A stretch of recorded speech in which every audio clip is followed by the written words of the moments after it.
Hi, I'm Rebecca Ely, a geologist with the Nevada Division of Minerals. Thank you for joining me for part 3 of our erosion video series.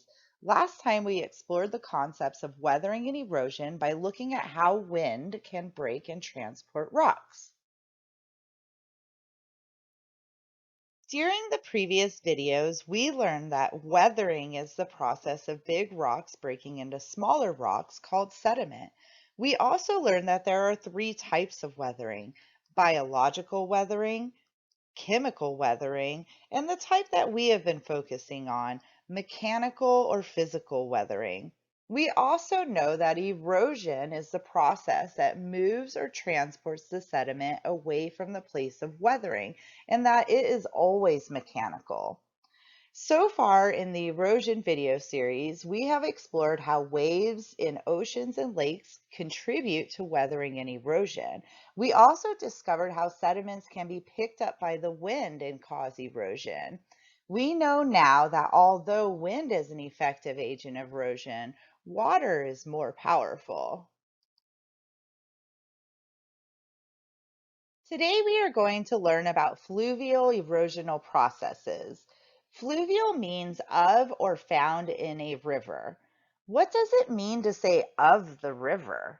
Found in the river is easy to understand, but what is meant by of? To a geologist, the of refers to the weathered and eroded landform features that are created by the river, and also to the rocks that are formed as a result of fluvial erosion. As a river transports sediment or broken pieces of rock, it is eventually deposited in a new location. Over time, the sediment is buried, compressed, and cemented, then forms a new rock. In other words, of the river refers to the fluvial processes that shape the landscape and form sedimentary rocks. Water is a very powerful agent of erosion. Rivers, streams, and creeks are all defined by water flowing on Earth's surface. The difference between them is related to the size, but for simplicity, we are going to refer to all of them as rivers. Rivers form from water flowing from a higher elevation, like a mountain, to a lower elevation, such as a valley. Most of the water we see in a river is the result of precipitation runoff. But what does that mean? Well, let's look at the words individually. What is precipitation? Right, it's referring to rain. What about snow? Does precipitation also refer to snow? Yes, the word precipitation is referring to both rain and snow. What is runoff? Sometimes when it rains at my house, the water starts to gather and I see it flowing down my driveway toward the gutters. Have you ever seen this happen? That is an example of runoff. My driveway is a hill, so water is pulled by gravity from the top of my driveway to the bottom. Runoff is when gravity pulls water over the land surface towards a river or drainage. In the case of my driveway, the drainage would have been the gutters. When water flows, it contains a large amount of energy. That energy gives water the ability to pick items up, like sediment. Given enough time, the water and the sediment that's contained in that water will carve a channel directly into the earth. It's essentially cutting through the rock below it. This results in many of the landforms that we see today.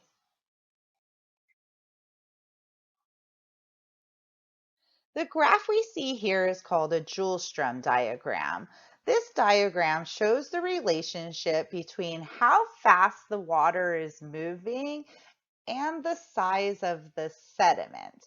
It provides important information about the requirements for erosion, transport, and deposition to occur. Let's explore this a little bit more. Notice that on the x-axis, or the bottom of the graph, that represents the size of the sediment and it's labeled grain size. And on the y-axis, or over to the left of the graph, is the speed that the water is traveling in the river. Now I want to draw your attention to the different areas of the diagram. Notice the top area is labeled erosion. And I also want you to notice that erosion is occurring when the flow speed of the water is at its highest. And deposition, the area marked deposition shows that deposition is occurring when the speed of the water is much slower. And then transport is happening in between, depending on the size of the sediment. Another good observation about this graph is that the smallest particles require a higher speed of water in order to be eroded. And this is because of cohesion. Cohesion is just the sticking together of particles that are the same substance. Once those particles are in motion or they're being transported, they actually will stay in suspension or float along in the water, even when the water is completely still. So it takes a long time for these particles to settle from completely still water and be deposited. Now let's take a closer look at how the sediments are transported. If you tuned in for the last video on wind erosion, some of this may seem a little familiar to you. Sediment transported in rivers is either transported as a suspended load or as a bed load. Particles that are transported by suspension are entrained or they are floating along in the water. Suspension transports the smallest particles, such as silt and clay, and they remain in suspension until the energy of the water becomes low enough that it is able to be deposited or able to settle, such as in when the river meets the lake. Those sediments go into a lower energy environment, so they're able to settle out and be deposited. A bed load includes sand grains, gravels, or larger particles. There are two mechanisms that transport the bed load: traction and saltation.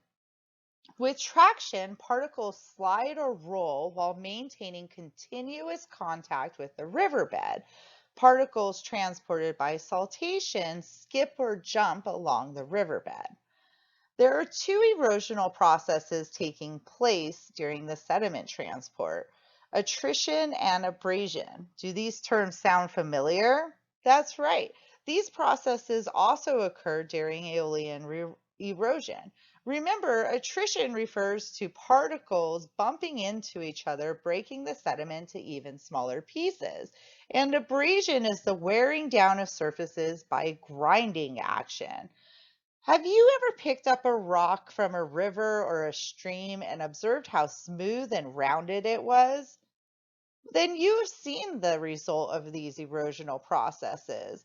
The further a rock or a grain of sand travels in a river, the more it will be broken into smaller and smaller pieces. As these sediments roll, slide, skip, or simply float along in the water, they bump into other pieces of sediment, causing it to break up more and more. This is an example of attrition. They are also grinding against other rocks, rocks that are also being transported by the river, or even the bedrock that the channel has been carved into. And this not only results in the carving of the actual river bed and the channel, it also results in the round, smooth rocks that we tend to find in rivers and is an example of abrasion. Here we see a picture of a meandering river. The word meander refers to following a winding course.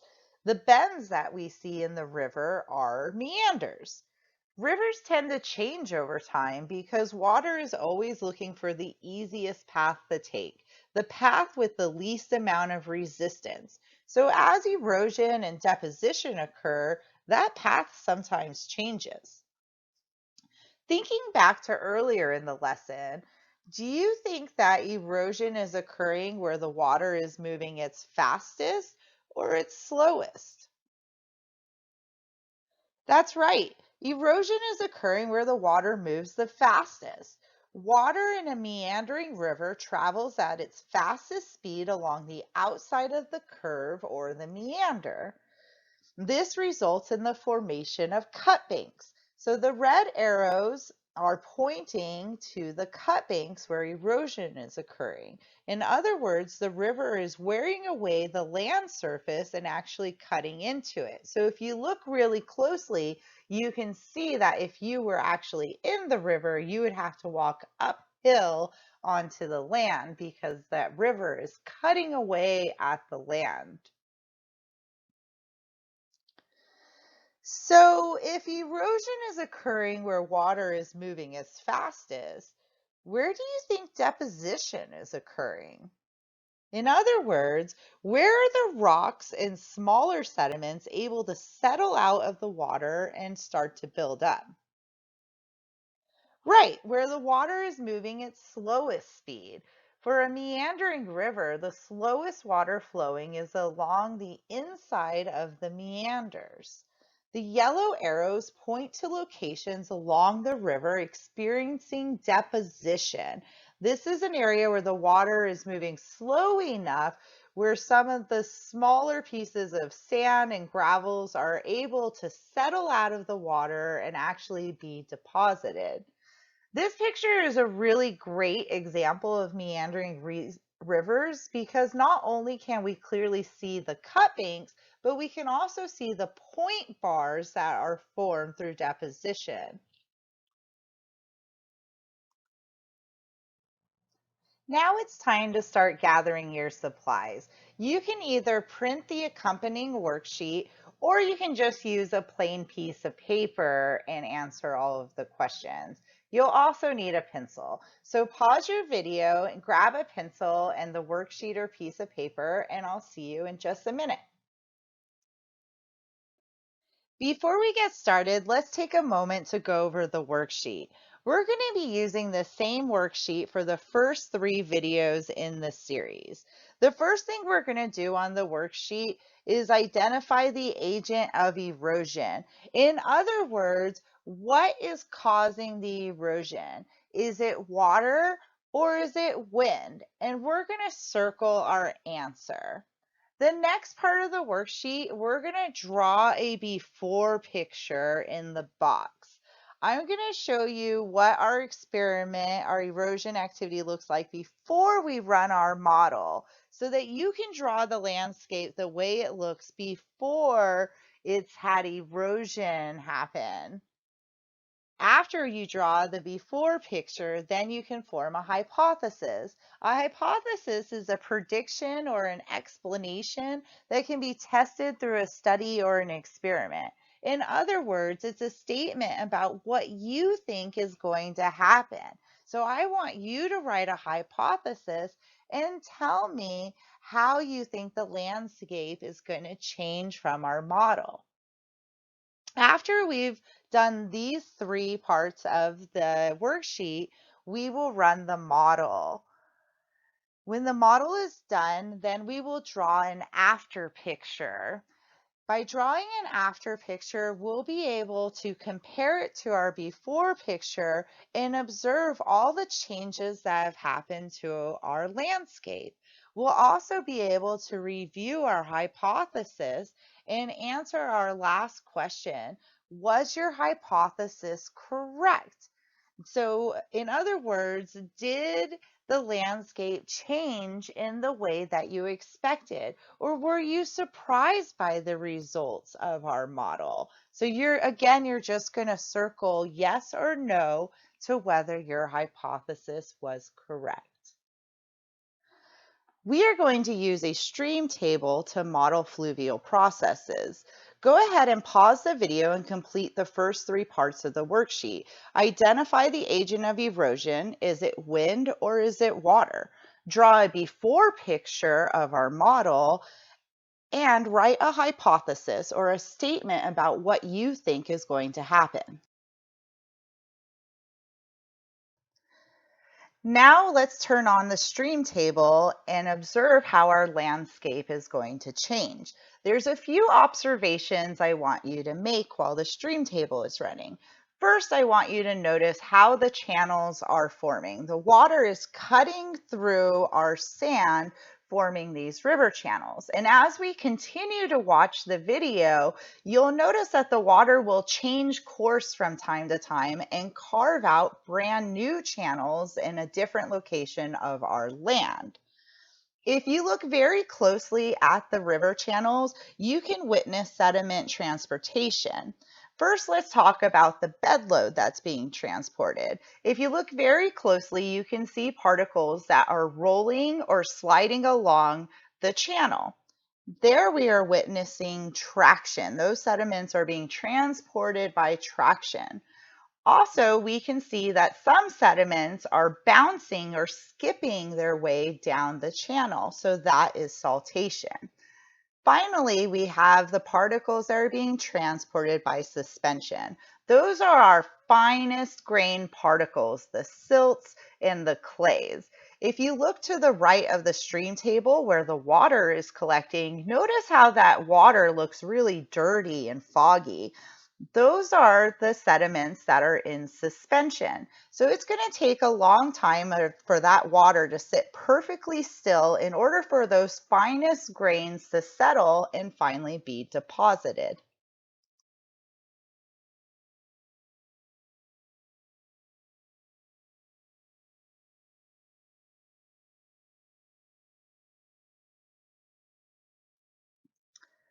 Now that the model is complete, it's time to pause the video and complete the rest of the worksheet.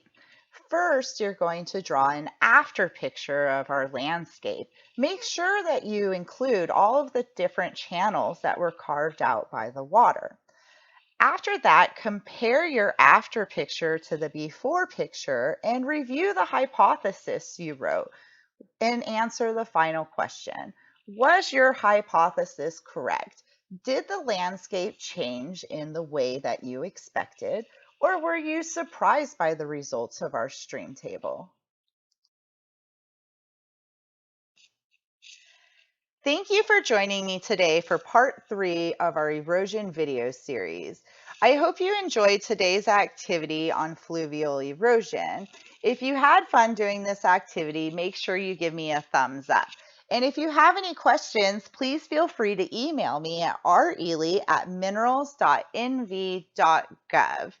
Be sure to join us next time for part 4 of the erosion video series when we talk about what happens to these sediments after erosion and how those sediments benefit our society.